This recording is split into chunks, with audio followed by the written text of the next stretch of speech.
Ridham Desai, one of the well-known strategists here in India and one of the probably the most experienced strategists as well at Morgan Stanley, who has been constantly writing about notes here on India's strategy and how the rally should actually get broader from here on, and that's one of his key things that he's adding, looking at. The rally will get broader from here. Up till now, the rally has been on the macro front. That's the global front that you're seeing, and now the rally will get micro, which means that stock-specific action in the market will still continue to dominate the flavor. That's been the theme that he has been writing over the last few weeks or so. But today, he's written a very, very interesting note, and that is a comparison as far as the dollar index is concerned, the correlation with the emerging markets, and specifically with India. What essentially it means. So why he has written this note? So he says that in any investor conversation, especially the global ones, one of the key outlook that investors have is that dollar index, which actually was flat since 2017 or topped out.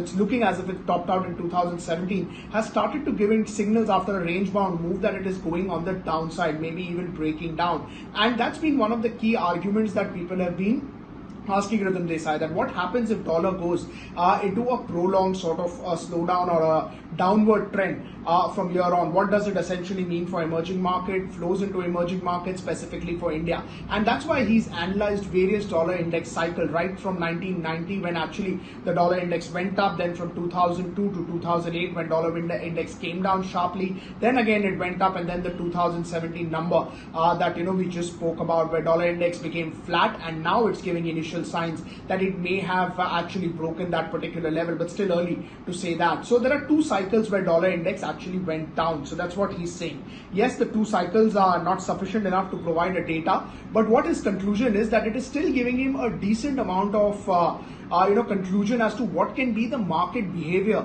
because of this. So generally, Indian equities would tend to like if dollar index goes up. That's essentially what they are saying. Why is that so? That is because firstly, as the dollar index comes down, global investors tends to look at other countries, and that leads to a lot of flow, especially into emerging markets. And on the other hand, you also have macro situation improving as the dollar index goes down, or policymakers have to take less tough decisions, is what he's taking in, which means that macros actually start to improve, or investors start to say on macro front as well.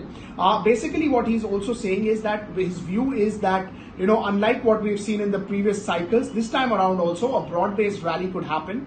The rally would from macro become a micro rally, which means the stock-specific basis. The way you've seen dollar index, which have cracked in earlier in history, and how markets have seen huge flows coming in, that could well be the case at this time around as well. Not putting a number to the index, just saying that there is a correlation between Indian equities and the dollar index going down, and generally Indian equities, Indian stocks, or global investors prefer if dollar index is down, they would want to put more flows in